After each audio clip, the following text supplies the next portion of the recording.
Hello, I'm Annie Schlesinger, and I'm here at Prospect Rehab today. And we're visiting John DiBlasio, who is a doctorate in physical therapy. And he's going to be talking to us really about what happens to the body as it ages and what we can do to maintain as best we can. Mm-hmm. John, I just feel like sort of when I turn 70, my entire body's changing. And give us a heads up on what's going on. Okay, hear that a lot. And 70, the seventh decade of life, is where people do start to notice that, even though a lot of the changes with age happen a lot sooner or start to happen a lot sooner. The number one thing that people think, oh, they get weaker, muscle atrophy, and that certainly happens. That is a natural part of aging. But really, most of what we feel is the decreased tissue extensibility, right? Yes. What does that mean? That doesn't necessarily mean flexibility, right? Like, oh, you know, it can stretch, but the ability of it to stretch and then go back to where it came from at the muscle fiber level. And so a lot of the aches and pains, assuming there's no disease process going on, but a lot of the normal aging, that kind of stiffness, that stiffness in the morning has to do with that tissue extensibility or lack of. And that, in turn, is caused a little bit by the hormone changes that happen as we age. So if you really want to work on decreasing those feelings of age, yes, you have to work on strength, yes, you have to work on all those things which we'll talk about, but improving tissue extensibility really can help you feel younger than your years.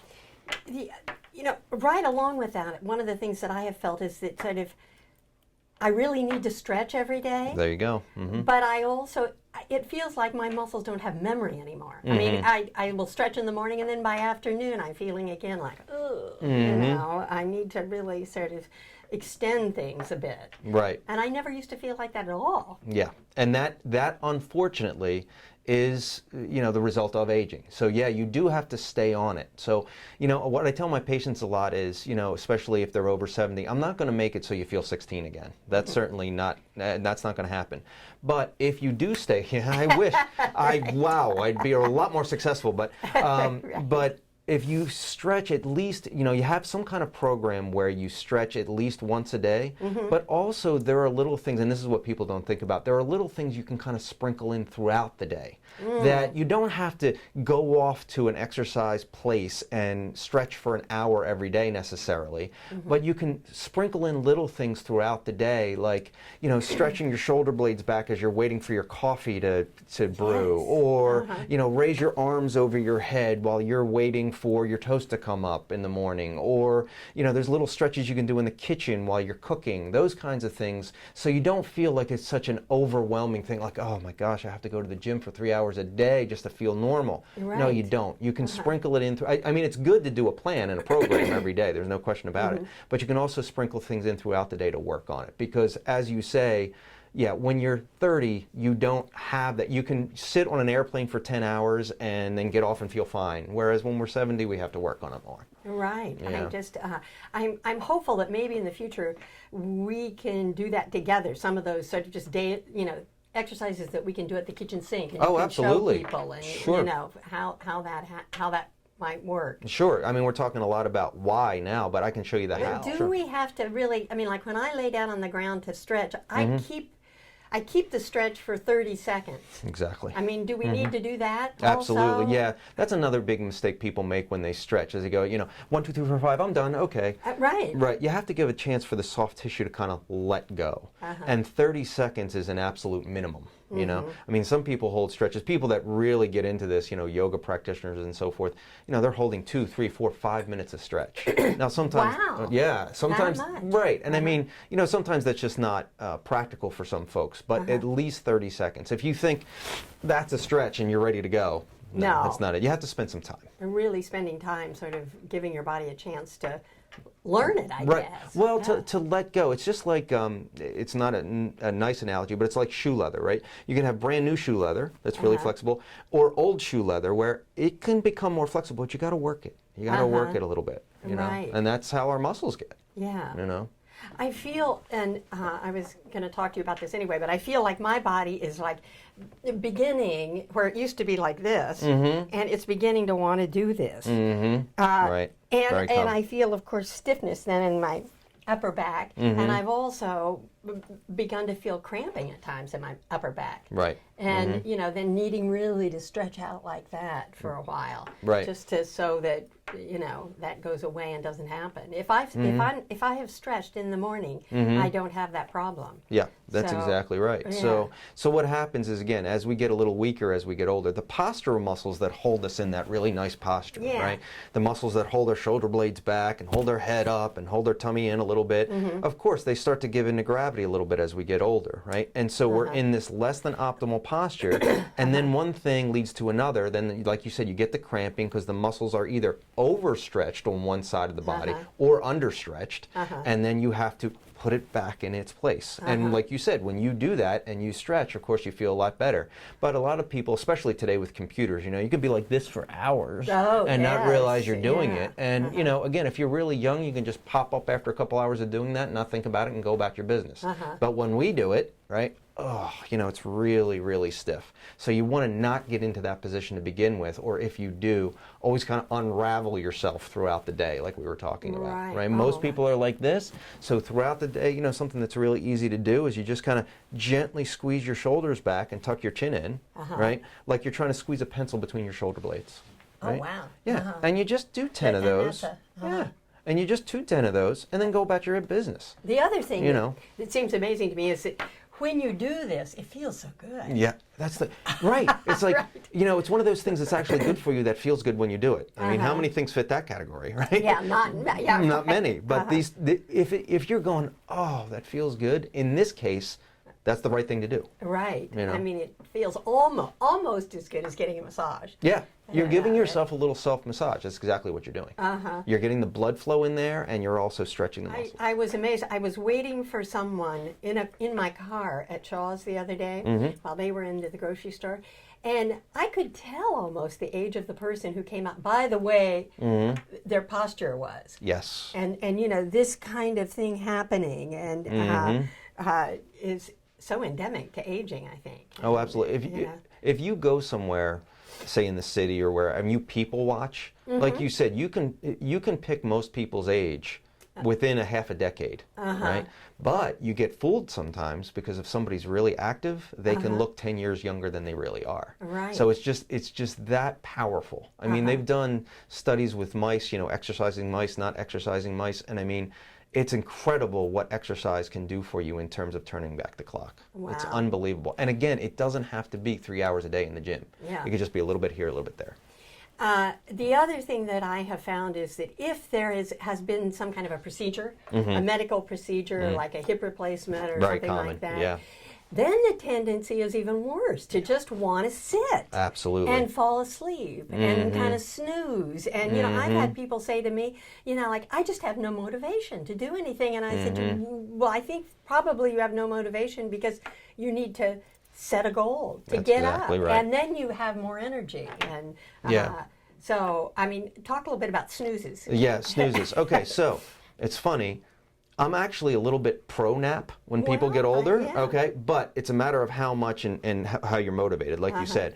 So a lot of people beat themselves up. If they're, say, 75 years old and they beat themselves up for wanting or needing or feeling like they need to take a 20-minute nap in the afternoon, that's not necessarily a bad thing. That could be restorative. And studies show that little naps like that can actually be restorative. Thomas Edison did it. Yeah, Thomas Edison did it, exactly. And he said that, that worked better for him than long bouts of sleep, right? So, but like you said, especially if you've had a procedure done on a musculoskeletal part of your body, a hip replacement or a knee replacement, like you said, what you really want to be aware of is, it really feels stiff, I don't want to move. Beware. Yeah. Because every doctor will tell you and every study shows that if you have an arthritic joint or if you've had an arthritic joint replaced, the best thing you can do is move it. Okay? Even though at first you might not want to move it, it seems kind of counterintuitive. Gentle movement. Now, it doesn't have to be climbing Mount Kilimanjaro, but it should be some gentle movement on a regular basis. I mean, if it's just getting up or going to the bathroom. Right, or even going to the bathroom or just, I have some people, we live in a rural area where people have long driveways, walking to the end of their driveway and back. Right. Now, if you can do more, great, but even that is a lot. And that's what you have to be careful, and you're talking about the goals, right? Yeah. If you just want to kind of sit, especially sometimes in the wintertime, and you want to just kind of curl up and go to sleep all the time, that's a real red flag. You do have to set goals, you know. Meet with friends, go out, make sure that you have a reason to go out. You know, I've had some people even say that they get less at the grocery store, so they have to go out twice a week, just so they go out and they walk the grocery store. Yeah. That is not wasteful in that case. That's a really good idea, because it's very easy to kind of curl up and not want to move. And that is a real dangerous thing. I feel like when you stop having sort of goals or purposes in a day, you know, then you're really prone to say a little something about sort of elder depression and so what goes on. It is a problem. Another thing that people don't like to talk about, frankly, is alcohol and drug abuse in the elder population because of the depression. We're talking about setting goals for physical reasons, but usually you want to hook it to something social. Right? Because being social has been proven to keep you up, keep you out of a depressive state. So, okay, you want to move. So like I said, you know, you make a lunch date with a friend every week, or maybe even 2 times a week with 2 different friends or whatever. Because not only does that physically get you out and get you going somewhere and get you moving, but it gives you a sense of purpose, because now you're meeting with this other person and it's social. Right? So you really want to avoid walling yourself off. A lot of people have a tendency, not all, some have a tendency to want to be loners, to kind of want to be hermits as they get older. Fight that tendency. It's not, there's nothing wrong with having alone time and quiet time, but you want to not do that on a regular basis, and you want to get out and you want to be social. Because then you'll find that that stiff knee that was bothering you when you were thinking about it, you're talking to your friend at lunch or you're taking a walk, you're not really thinking about it much anymore. Right? And you can walk through that stiffness that seems so unpleasant. You know? And it's such a stimulus. I notice if I have spent one day alone, I start feeling a little squirrely.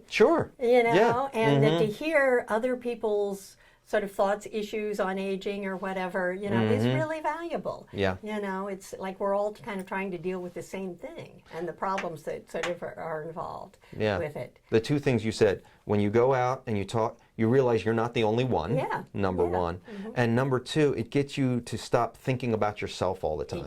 And thinking about yourself all the time usually leads to depressive thoughts, because then that's when you can start to think, be sorry for yourself and so forth. So you got to get out. You got to get out.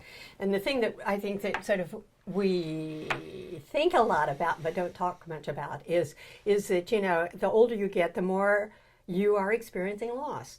And there's just no way to avoid it, because you know, we lose mates, we are sort of our friends. If we're lucky enough to have longevity, then we lose friends, and you know, it is, and that's another reason. I mean, why it can be really helpful and nourishing to be around younger people.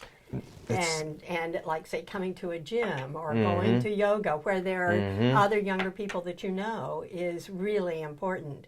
And I think one of our, do I dare say, downfalls about assisted living is that we're all put together into the same age group. That has been pointed out.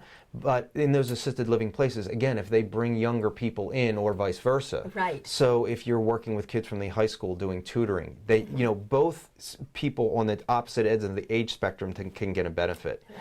And you very much hit it on the head. Conscious effort. Some of the best agers, some of the people that age the best, consciously make friends that are 10 or 15 years younger than they are. I have a couple who consciously do that. Because then if everybody's your age, I mean, of course you want to have, you know, people your peers, but then you can get all talking about your back pain or this or that, and then again you can kind of go down that black hole again.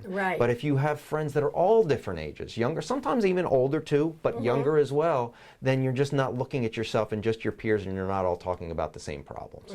You know? I have a 95-year-old friend who is in terrific shape. That's great. And she was in, I did a style show for Neighbor to Neighbor a year ago. She was my prize person. Isn't that great? She looked so beautiful, and you know, and I thought, and said to her, "Oh my God, Petey, what a role model you are for all of us." Yes, I mean, and that's important. But it is true. How cute is a 3-year-old to me now? I mean, exactly. I mean, just to watch them move, and you know, and it really lifts your spirits. And you might not have to be with them 24/7, you know, but to be exposed to them. But if you look at somebody like your friend, good agers, pick them out in the community. Absolutely. They all have things in common. They all move. They're all social, right? And they're all not all about themselves. They're usually going out in the community and saying, okay, I can help tutor, or I can help at daycare, or I can help, you know. If you get too wrapped up in yourself, then that's a problem. But those 3 things, moving, social, thinking about others. How is, the best way then to put together an exercise plan for yourself So at my age, say, so that you're not doing it all week long. right. So I must say, I mean, this might sound kind of self-serving, but You can say it. We're here. It is good to get a little bit of professional help as you Yeah. get older, because as you get older, you do have issues. You know, there's some disease processes going on. Maybe people have a cardiovascular issue. Yeah. They've had issues like knees, hips, things like that, that you have to work around in the right way to make sure you don't hurt yourself more. Right. So, and you can get a lot of good information out of, off of the internet and things like that, but sometimes it's worth, now you don't have to have personal training 3 times a week till death do us part, but it's usually good to work with a certified trainer or work with a therapist or work with somebody that understands disease process and knows how to work around or work with those disease process to put together an exercise program that's not going to hurt you but help you. Right? So if you're interviewing somebody that's going to help you do that, usually it's good if they have some kind of certification, and make sure they understand your medical history and they understand the things that are in your medical history. If somebody just starts saying, okay, well, we're going to do this now, and doesn't really know anything about you and hasn't asked about your medical history, hasn't asked about past injuries, past disease process, or present, then that should be a red flag. Yeah. Somebody who's going to help you exercise should know your medical history. Now, they're not physicians, of course, but they should at least know enough to know that they can steer around things if they have to. Right. Now, I remember Christina came to my house when I was recovering from the stem cell transplant. And I think if she had pushed me too much, I would have not done it. Of course. And so she was just perfect, in saying every time she came, well, let's just do a couple more reps. Right. Just 2 more, Right. And so, I just slowly worked up. But the thing that shocked me, I was only off my feet for 2 weeks when I had that done. Doesn't take long. And I was shocked by sort of how weakened my body was by then. Yeah. By that, just being sedentary. Yep. 2 weeks of inactivity, like say in a younger population, they've done this with athletes. 2 weeks of inactivity, now this is in a young athlete, can undo 6 months of training. Really? It's amazing. Oh my goodness. Yeah, so somewhere in the neighborhood of 3 to 6 months, depending on the athlete. So imagine what it's like for somebody who's even older, right? So yeah, that's another thing too. It's very important as you age to hit the sweet spot with exercise. In other words, not so little that you don't get a benefit, but also not so much that you don't injure yourself more or become disinterested because you're hurting so much and it's so unpleasant that you don't want to do it. Yes. Okay? And that becomes, there's an art and science to that. And when you have somebody who's really young, they can run themselves literally till they drop and then do it again the next day. Yeah. Right? That's what you see these athletes on TV do. As we get older, we can't do that so much. And frankly, it's not really pleasant. Yeah, so you want to hit that, and again, a good trainer like Chris found that sweet spot for you between, okay, we're going to push you just enough, but not too much. And that comes with experience and having a little knowledge. Yeah, and she was very careful to sort of take notes so that she remembered from week to week how many reps I had done and Exactly. where I had gone. Now, before we conclude this time, let's talk about falls. I have felt that I had a fall last winter. I got a referral to come to you.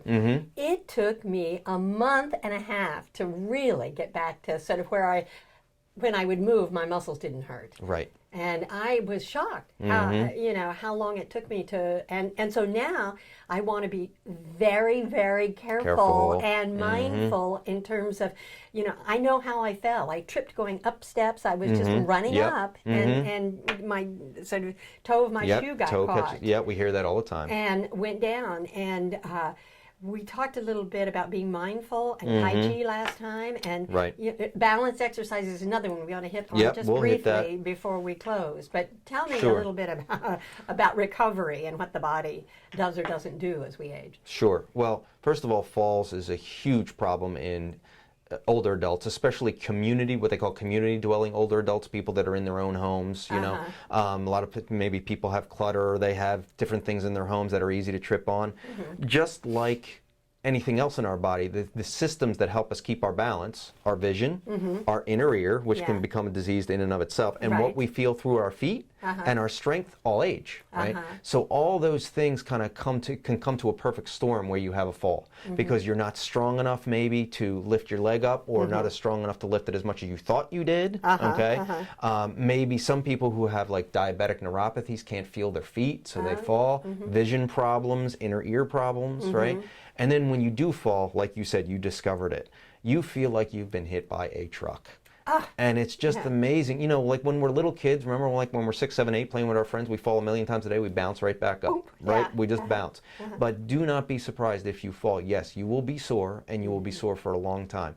The good news is that doesn't necessarily mean you've had really bad injuries, but you'll be really sore. Yeah, you'll be beat up. And it takes, you know, and you say a month and a half, really that's not long at all. If somebody's had a really tough fall where maybe they fractured something, or, you know, they've really given themselves 2 black eyes, or it can be 3 months before they fully recover and feel like themselves again. So obviously the idea is don't fall to begin with. And we can talk about that in future I shows. loved what one time you said to me about sort of like, if you get up in the middle of the night and go from your bed to the bathroom, you said, you know, you need to be thinking only about that. And not just when you're getting up in the middle of the night to go to the bathroom, because let's face it, we've all done it through our whole life, right? We're walking from room to room, we're thinking about what we're going to cook that night, we're thinking about what... When you get a little older, especially if you've had a balance problem or you've fallen, the only thing you think about when you're going from the bedroom to the bathroom is going from the bedroom to the bathroom. A lot of it is just awareness. A lot of it is putting the unconscious and making it conscious again. Am I lifting my feet? Am I lifting my toes enough? You're not thinking about anything else except what you're doing, especially if you've had a fall, and certainly as you're recovering from a fall, because that's the big problem. We move around like we were 16. We're thinking 30 things at once. We're thinking about what's on the multitasking constantly. Multitasking is just awful when it comes to balance and falling. When you are walking, like you said though, especially in the middle of the night, especially if you're groggy, especially in a place that's poorly lit, you are thinking about nothing other than keeping yourself upright. That's a big problem. The other thing that I've found is that as I age, I bruise so easily. And so when I'm walking through the house, if I just hit my hand on a doorknob, or I have these old-fashioned latches that are metal, and you know, it can just cause a little rip. And so I really have tried to sort of, you know, keep my arms down now and be aware of that. Yeah, you have to be aware. So that doesn't happen. As we get older, there's less fat and fascia right underneath the skin. So that's when people say their skin gets thinner as they age. That's right. We store less fat subcutaneously right underneath the skin. So it makes it much easier to rip. And then, of course, some people are on drugs like Coumadin and anticoagulants. So they hit themselves and they bleed like crazy. All the more reason to be aware. Where are you moving to? Why are you going there? You're just going there to do one thing. You're not. And another thing is, you are moving from one place to another, somebody calls your name, you look back and you go, oh, I'm right here, and boom, and you fall. You keep looking where you're going. You don't turn your head back or forward or to the side until you get where you're going, then you turn. You know, these are little tips and tricks we can talk a lot more about. And the issue of balance, I mean, I would like to include that in a future session where you know, the balance exercises are hard at our age. Oh yeah, they're really hard. And because they're so hard, we need to You need to do master them. it. Right. But if you, again, if you do it regularly, even if you just do a couple, I have a group that comes in every morning to my place, and they've been coming in and working on balance and balance activities for probably a good year. Wow. And you could see how much better their balance and their agility has gotten. Great. Yeah. So it pays dividends. You just have to be patient. You know? We just have to remember we need to do this. You remember you need to do it. Right. But people rightly point out, they say, geez, you know, if I exercised and did all these things, I wouldn't do anything else in a day.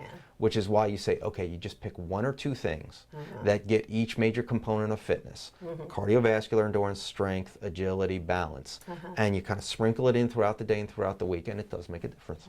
Yeah, absolutely. It's just really beginning to sink into me how important this is. As I have these falls, or, you know, then I go, oh yeah, now I'm getting it. Sure. And of course you don't, until you really see what's lacking, that usually doesn't motivate you to really do it. Right. But once you see, oh wow, okay, this is becoming a problem, and you see the difference, that then you become a believer. This is in conclusion here, because I think our time is running out, but Mm-hmm. there was an article in the New York Times yesterday Mm-hmm. or today about someone who was 115, and Yeah. they were talking about longevity and how, we keep sort of, setting the bar higher. Mm-hmm. And if we're going to want to live this long, Right. which I'm not sure I do, Right, but that's if the I question. do, you really want to have a quality of life. And I can see that there's a whole physical part of it is so important. So, Sure, you absolutely. know. Medical science has helped us get to that point, get to the number Yeah. 100, 110, 115. Now, are you going to live well to 115? Exactly. So this Yeah. stuff is even more important. Absolutely. So Yeah. anyway, I want to thank you so much You're for welcome. doing this My with pleasure. me. And I'm going to go through the gym and show a little bit of the different machines you Sure, have. sure. And then I would love to we'll reschedule another time when you can really maybe come into my home and show what stretching exercises are and what would be good. Sure, we and, can do you that. know, Sure, we that can would- get up and really demonstrate some things. Right. I'd be happy to do that. Great. Okie doke. Thank you. Great to have you. And anyway, thank you. Thank you.